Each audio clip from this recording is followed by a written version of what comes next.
Today is the 15th of November and I can't resist filming all this lovely autumn color. This year has not been a good year because the maples have not turned bright red, but what they have turned is this lovely orangey color, yellow verging onto orange, which is most unusual considering that we've had such a hot summer, but it's also been a very wet summer. So because of that, the colors have not been as red as they normally should be. So everywhere I turn, most of the maples are just yellow. These are the maples that are growing in pots.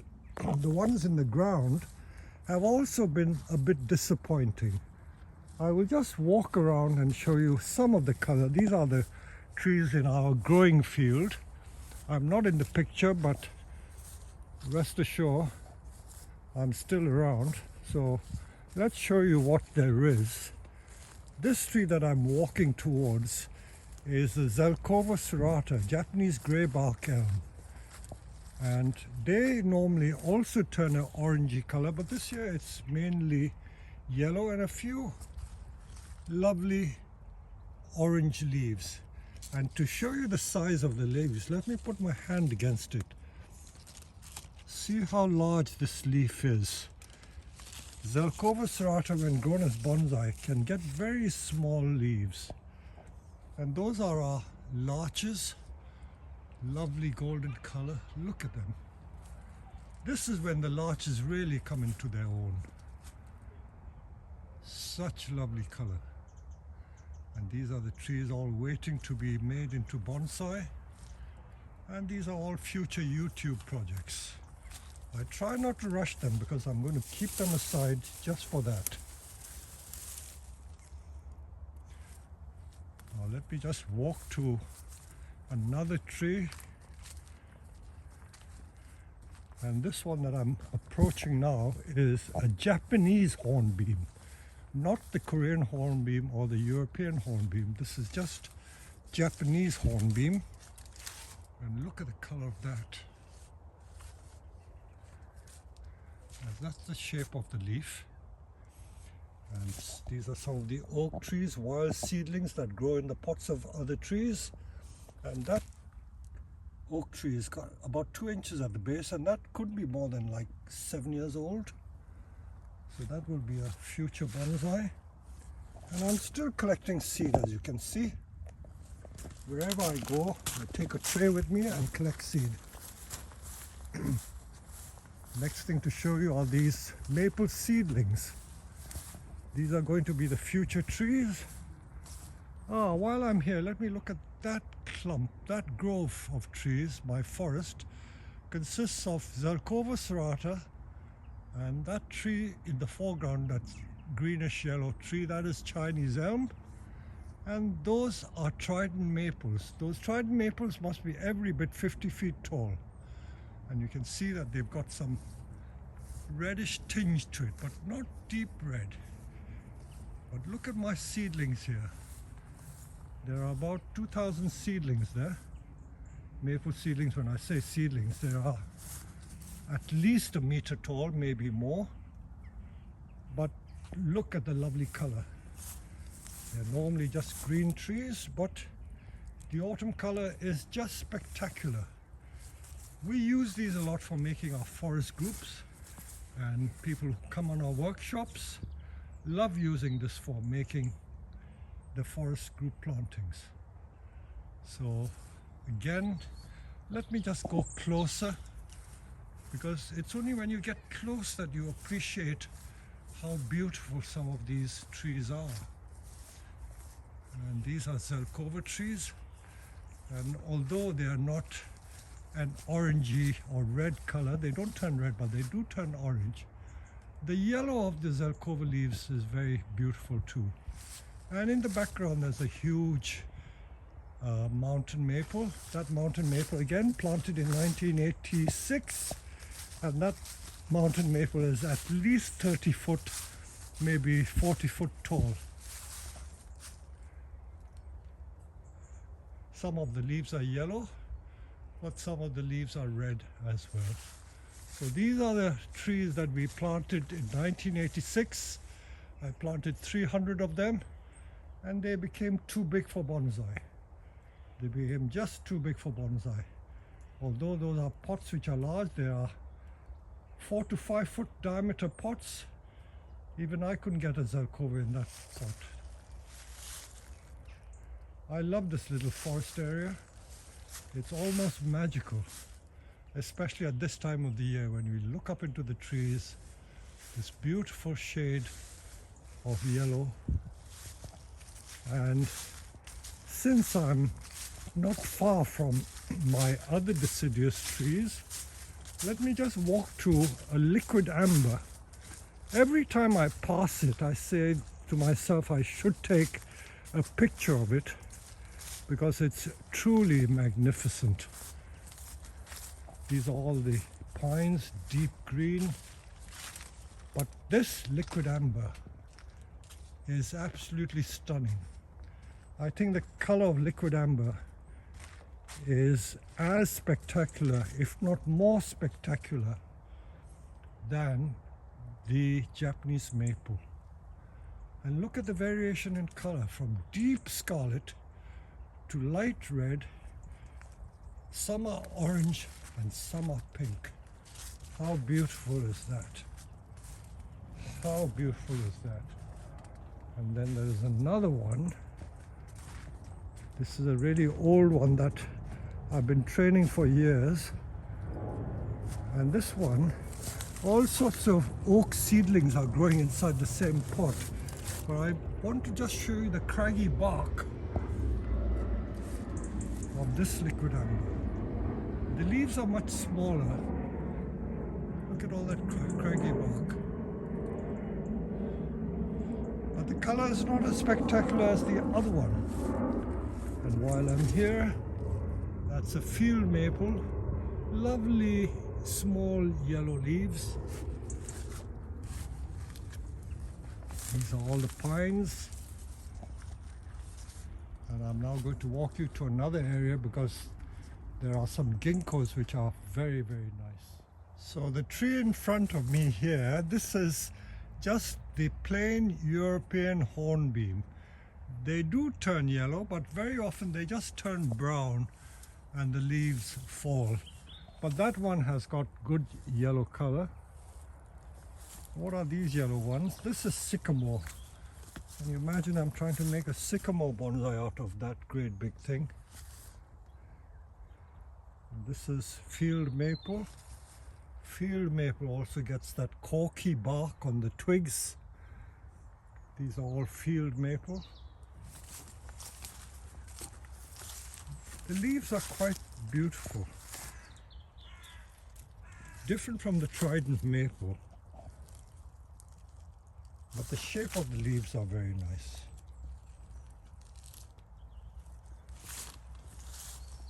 And if I turn to my orchard, and before I do that, I just noticed that there are loads of cotoneasters here, and they're all covered in berry. And look at the fruit. Nobody wants the apples. I know that if you lived in a country where you don't get apples, you must be saying, what a waste. There are just thousands of apples on the orchard floor. The trouble is, in this country where people grow their own fruit, you only need a couple of fruit trees and you will have all the fruit you need. So you don't need a lot of fruit, so no one wants them. See, look at the size of this one. Compared to my hand, it's massive. It's absolutely massive.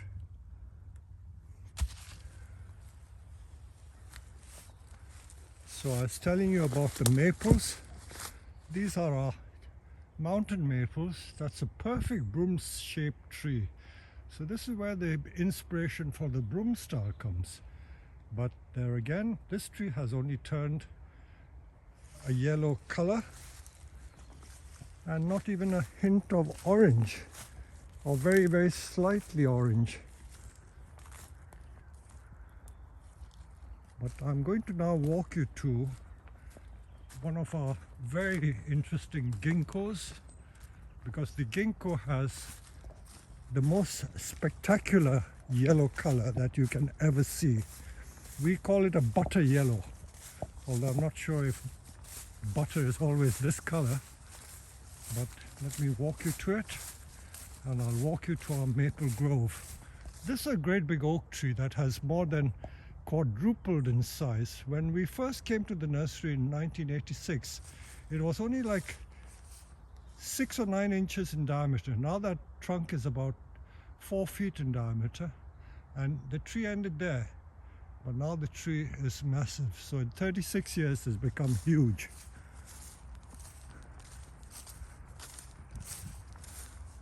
So all these other trees I planted since coming here. That maple grove there was planted when I came here. See, this maple is still bright green because it's in the shade. The sun hasn't had a chance to ripen the leaves, so it stayed green. And that grove there has a mixture of Deshojo Serio. The reddish color is from the Serio, which is a cut leaf maple. My Deshojos have shed their leaves. That ladder is there for collecting seed. We collect our seeds from those trees. And if I now turn round, here you are, that is the Gingko in spectacular color. In fact, the color was at its peak a couple of days ago, and I was just fearing that if we get a strong gust of wind, all the leaves will fall off. So there you go, look at that beautiful color. It's absolutely breathtaking. Let me just turn around. This tree in the foreground is Arakawa, or the rough bark maple. So that color is spectacular. And this is Serio, which is a green maple, but it has turned very red this year. Look at the detail of the leaf. And I always like to take pictures from inside the tree or under the tree, because the tracery of branches makes it absolutely spectacular. Look at that view. The still shots from these video footage makes beautiful pictures.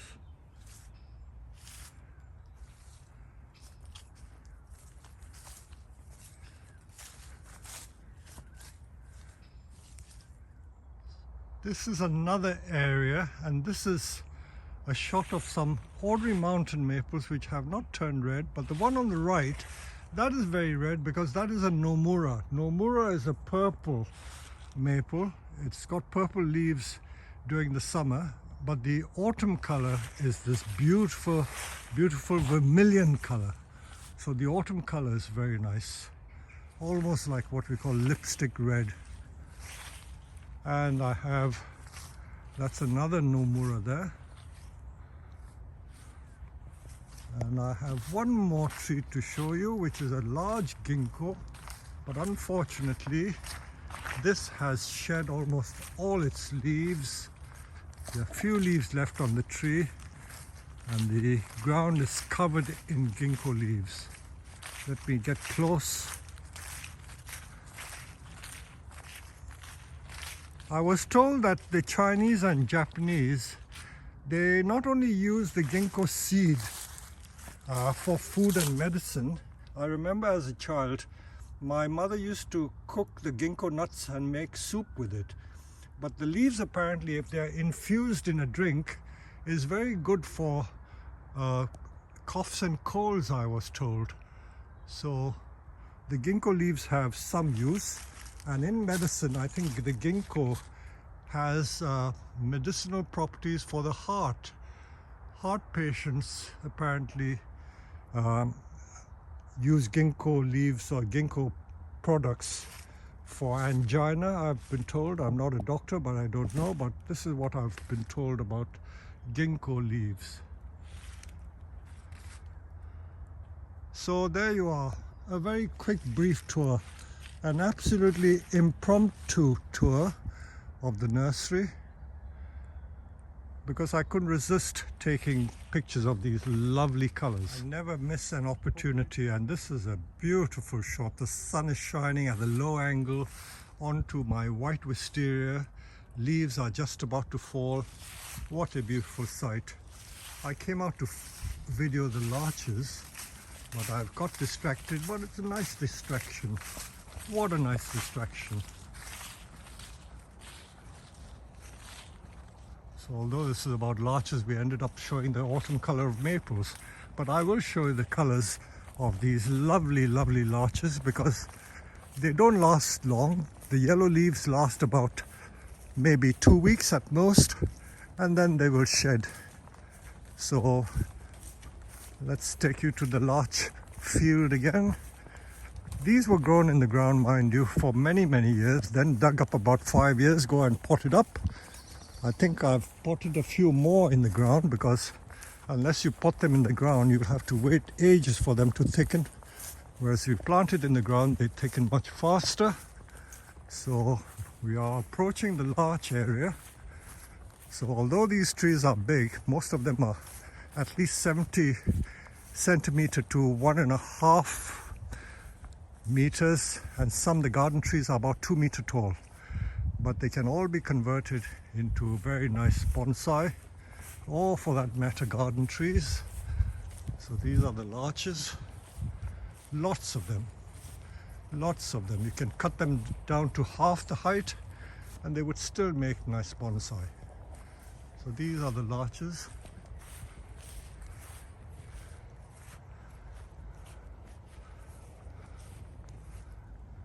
So this is the raw material from which we work. So there's plenty more material for my YouTube videos. So I hope you will experiment with larches yourself. So all these old craggy larches have been grown here for years.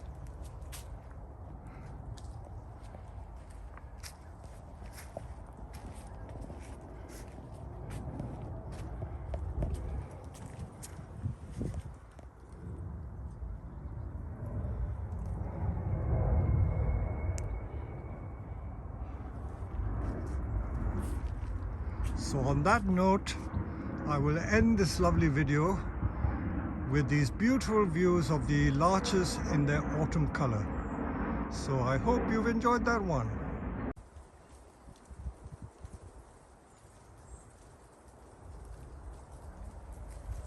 As the Zelkova leaves fall, you can hear them actually dropping on the forest floor. What a beautiful sight.